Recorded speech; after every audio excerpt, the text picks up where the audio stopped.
Okay, good morning children. Let's continue our same chapter agriculture sectors. कल हमने देखा कि किस वजह से क्या क्या रीज़न थे जिसकी वजह से एग्रीकल्चर में काफ़ी प्रॉब्लम्स आ रही थी। आज जो हम देखेंगे क्या क्या मेशर्स लिए गए थे जिसके वजह से क्या क्या मतलब सॉल्यूशन निकालना था या किस तरह से हमें क्या क्या प्रोड्यूस करना था, किस तरह से उसे सुधारना था। जैसे कि अब यहाँ पे लिखा हुआ है main heading, measure to increase the agriculture productivity. क्या मेशर लेना था जिससे एग्रीकल्चर की प्रोडक्टिविटी को हम क्या कर सकते हैं, आगे बढ़ा सकते हैं, मतलब लार्ज क्वांटिटी में हम कर सकते थे। Low productive of agriculture sector shows the backward of the agriculture. अब कम अगर प्रोडक्टिविटी होगी तो उससे हमारे ही इंडिया की एग्रीकल्चर सेक्टर्स क्या हो जाएगा, बैकवर्ड हो जाएगी। मतलब धीरे धीरे उसका वैल्यू क्या हो जाएगी चिल्ड्रन, पीछे हो जाएगी। मतलब पीछे पीछे मतलब बिलो होता जाएगा। Agriculture sectors needs improvement as it is a main occupation and, तो इसीलिए एग्रीकल्चर सेक्टर्स को हमें क्या करना था, क्या ज़रूरत है, उसको इम्प्रूवमेंट की ज़रूरत है। क्यों? क्योंकि एक तो ये इंडिया का मेन ऑक्यूपेशन है और प्लस मेन पिलर है। अगर इंडिया में एग्रीकल्चर नहीं होगा तो लोगों की आधी से आधी जो पॉपुलेशन है हमारी इंडिया की मर जाएगी। अगर मैं सिंपल वर्ड में बोलूँ, जैसे कि अभी लॉकडाउन हुआ है, जिसकी खेती बाड़ी थी उनके पास तो क्वांटिटी था, उन लोग गाँव में क्वांटिटी थी उनके पास, खाने के लिए इनाफ था। लेकिन जो हम लोग जैसे शहर के लोग हैं, हम लोग क्या करते हैं, हम तो डे बाय डे रोज़ खरीदते हैं या महीने में हम राशन लेते हैं, तो हमारे लिए दिक्कत थी। तो इसीलिए ये मेन पिलर है हमारे इंडिया, और प्लस इंडिया की इकोनॉमिक भी इसी पे डिपेंड है। ज़्यादा से ज़्यादा एग्रीकल्चर्स के वजह से आज हमारा इंडिया बहुत फेमस है और इंडिया की इकोनॉमिक भी अच्छी है। If agriculture productivity increase then income of rural economic will increase. अगर एग्रीकल्चर प्रोडक्टिविटी इंक्रीज होगा तो रूरल की इकोनॉमिक भी क्या हो जाएगी, ऑटोमेटिकली ऊपर हो जाएगी। Which will force to development of industry and service. और जिसके वजह से क्या, कहाँ पे भी डेवलपमेंट आएगा, इंडस्ट्री और सर्विस सेक्टर दोनों में डेवलपमेंट। ऐसा नहीं कि सिर्फ एग्रीकल्चर में, इवन इंडस्ट्रीज में भी डेवलपमेंट दिखने को मिलेगा और सर्विस सेक्टर्स में भी। It will also give solution of employment, urbanisation, migration and inequality of. साथ ही साथ वो क्या क्या हमें सोल्यूशन देंगे, एक तो एम्प्लॉयमेंट, जो बेरोजगार है उनको रोज़गार में काउंट हो जाएंगे। अर्बनाइजेशन, जहाँ पे ज़्यादा डेवलपमेंट की जरूरत वहाँ पे हो रहा है। माइग्रेशन, जो अब खुद के देश को छोड़ के दूसरे गांव में दूसरे देश में जाते हैं काम करने के लिए या रहने के लिए, तो वो भी इशू कर। और इनइक्वालिटी, जो एक किसी को ज़्यादा किसी को कम पैसा मिल रहा है, वो भी जो प्रॉब्लम आ रही है वो भी हम सॉल्व कर सकते हैं। बट ये सब सॉल्व करने के लिए चिल्ड्रन कुछ तो मेजर्स लेना पड़ेगा, कोई तो स्टेप्स लेने पड़ेंगे। जैसे कि यहाँ पे दिखा हुआ है, steps to be taken for the improvement. क्या स्टेप लेना पड़ेगा, इंस्टीट्यूशनल मेजर। क्या है इंस्टीट्यूशनल मेजर, जैसे हमने लास्ट में भी देखा था, इंस्टीट्यूशनल लास्ट पॉइंट में भी हमने इंस्टीट्यूशनल देखा था।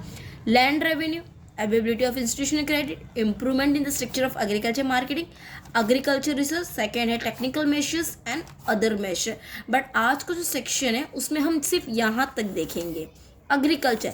ये जो पॉइंट्स हैं हमारे, ये हम कल के सेक्शन में देखेंगे। ओके चिल्ड्रन, सो दैट, क्योंकि आप बहुत कंफ्यूज हो रहे हो, मुझे ये मैसेजेस मिल रहा है कि मैम बहुत कन्फ्यूजन हो रहा है। So I don't want to get confuse because I want you to enjoy the subject. अगर आज एंजॉय करेंगे तब जाके आप 12 और आपके लिए आगे अच्छा रहेगा। ओके तो फर्स्ट आता है, जैसे इंस्टीट्यूशनल की बात करते हैं, to increase the agriculture productivity economic planning has to be taken. सबसे पहले हमारा अगर इंस्टीट्यूशन की मेजर, सबसे पहले हमारे पास क्या होना चाहिए चिल्ड्रन, प्लानिंग। क्या होनी चाहिए, प्लानिंग बहुत ज़रूरी है। अगर हम प्लानिंग के हिसाब से काम करेंगे तो हमें काम में कोई भी प्रॉब्लम नहीं होगी और हम आराम से काम एंजॉय कर सकते हैं। तो उसके लिए सबसे पहले आता है लैंड रिलेटेड रिफॉर्म्स। क्या आता है, land law to abolish zamindari system to protect the tiller and to control rent are implemented in India so that it provides ownership of land to the farmer and land labour में है protection to till the land. मतलब जैसे कि ज़मींदार लोग रहते थे, वो अपना कब्जा करते थे, ज़मीन पे जितना होता था 3/4 अपने पास रखते थे, 1/4 किसान को देते थे। तो वो चीज़ सबसे पहले रोकने के लिए बहुत ज़रूरी है, to stop the exploitation of farmer and this way farmer may have the big share. और अगर हम वो नहीं रोक पाएंगे तो क्या हो जाएगा, सारा अनाज ज़मींदार लोग ले जाएंगे और बेचारे गरीब 1/3 हिस्सा पाएंगे, जिसके वजह से उनकी भूख भी पूरी नहीं होगी और उनकी नीड्स भी पूरी। तो ये हमें बहुत जल्दी स्टॉप करना है, जिससे ताकि 1/3 सिर्फ ज़मींदार ले सके और 3 हिस्सा बेचारे किसान के पास है। This may become the cause to do more effort to increase the agriculture products, और ये बहुत ही ज़रूरी है। Overall it may increase agriculture productive, और अगर ये बंद हो गया सिस्टम, अगर ये ज़मींदारी सिस्टम बंद हो गया तो ओवरऑल एग्रीकल्चर में प्रोडक्टिविटी इंक्रीज गारंटी है कि इंक्रीज होगा।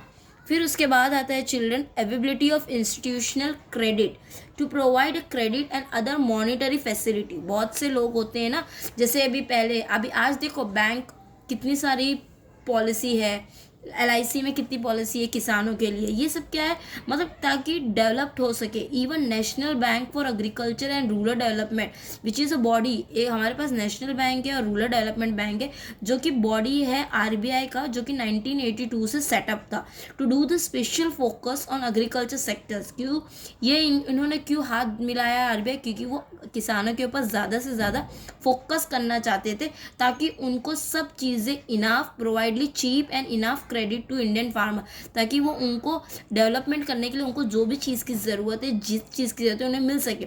दे would have a cheap and enough credit in order to increase, उनको कम पैसे में या कम उधार में उनको पैसा मिल जाएगा, पैसा उधार भी मिल जाएगा और सस्ता भी रेट में मिल जाए, मतलब इंटरेस्ट से मिल जाएगा, ताकि वो अपनी उस प्रोडक्टिविटी को क्या कर सके, इंक्रीज़ कर सके। जैसे बैंक लोन दे रही है, हम कहीं से ब्याज उठाते, तो ये सब क्या एक फैसिलिटीज़ हमें मिल रही हैं।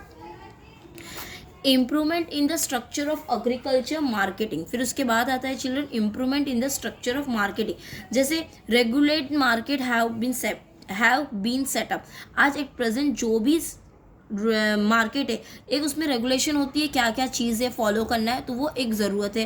फिर उसके बाद agriculture producer as the quality Agmark, मतलब जो इंट्रोड्यूस करता है उनकी एक निशानी बहुत ज़रूरी होती है जिससे वो प्रोडक्ट्स पता चल सके।